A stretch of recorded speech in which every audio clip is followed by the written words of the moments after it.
What's the point of studying electricity and power and work if we don't have any idea of how it works and how we use it?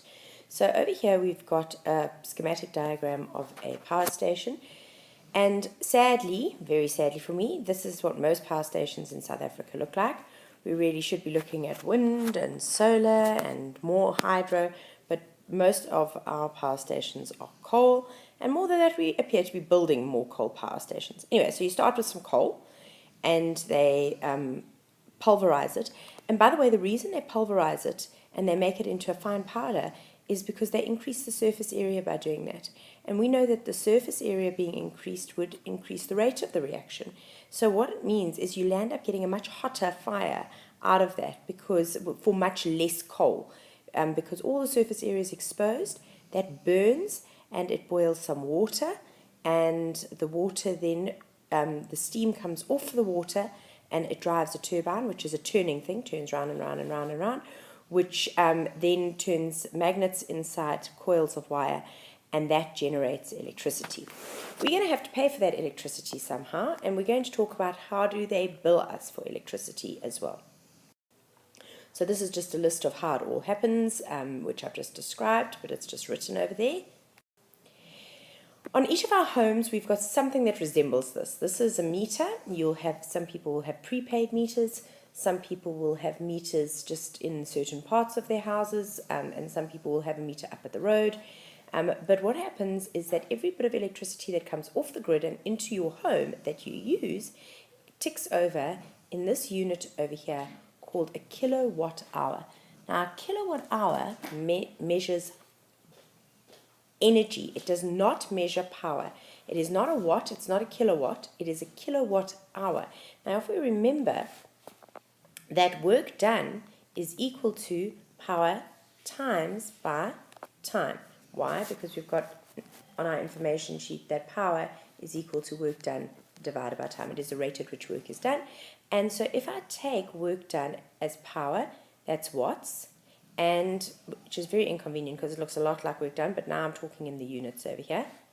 So it's watts, and time I can make seconds. That unit there is called a joule. However, what if I didn't multiply watts and seconds together? What if I multiplied kilowatts as the power and I multiplied time in hours? I would get this unit called kilowatt hours. And that is how they bill us for our electricity. However many kilowatt hours we use in a month, they then multiply it by certain amounts. The first certain number of kilowatt hours that you get don't cost a lot, and then the next lot costs a little bit more and a little bit more and a little bit more. So in other words, if you use very little energy, you will then land up in a situation where you pay very little per kilowatt hour. But the more you use, the more you pay. It's a sliding scale of cost. Now, every single appliance in the whole house will have written on it somewhere some information about its what sort of electricity it uses. Look, there's a cable, means that it's plugged into the wall, and over here it tells us that this particular appliance uses 2,200 watts. In other words, it goes through 2,200 watts per second. That is going to, at least joules per second. That's what a watt is, a joule per second. We can go clicking through all of the appliances, 750 watts. Over here we've got a microwave, which is going at 1,450 watts. Sometimes microwaves are interesting because they do different things. This one, it depends how you're running it, 850 watts, 1,000 watts. Here you've got a little fridge inside the door. If you look inside a fridge, you'll always see that it also has a power rating. Notice it's not very high, 68 watts. This is a small fridge. But the point is it's on for 24 hours. So over time, fridges do use quite a lot of electricity. Here on a little radio, tiny 15 watts. This is an iPad charger, only 10 little watts, so it doesn't use up too much electricity. Here we've got a heater. Heaters drink electricity for breakfast. I think that's 1,500. Here's a little hair straightener, and that is 40 watts. And then you can look at different light bulbs, and on the light bulbs it'll tell you something about them. And for example, over here We've got some cool lights, and I actually can't see the watts on there at all. Maybe if we made it a bit bigger.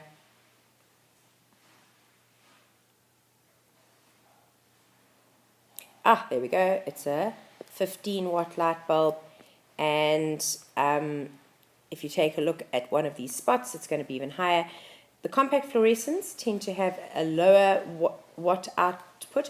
If you have an LED light, you'll see that it is as low as 4 and 5 watts, very, very low.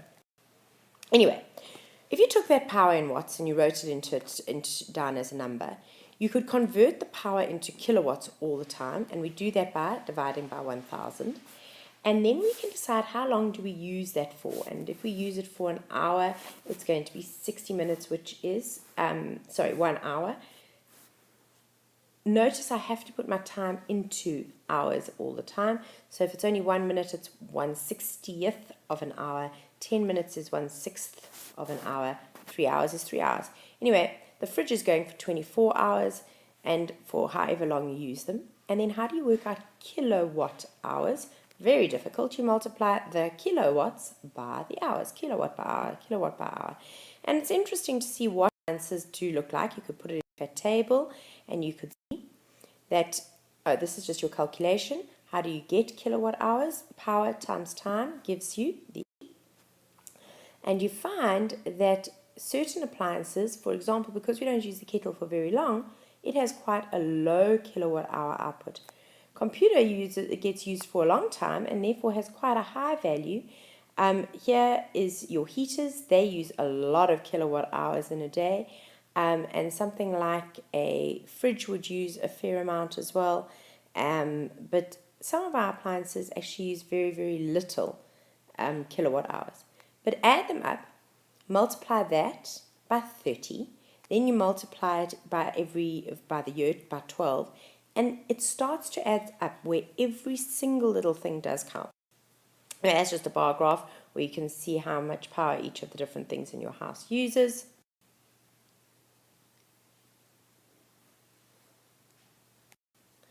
And then they're not going to tell you to use the stepped pricing increase. They will give you a flat rate for the price of electricity. And let's say it's going at R1.20, it kind of really is going for less and more than that. But let's go on an average of R1.20. Then how much does the fridge contribute towards a certain electricity bill? The number of kilowatt hours on the fridge, which in this case was 1,92. It's the month of September or whatever, and therefore there are 30 days in September, so you multiply it up. You get the kilowatt hours for the month and multiply that by R1.20. So you are going to be expected to know how to calculate the cost of various appliances.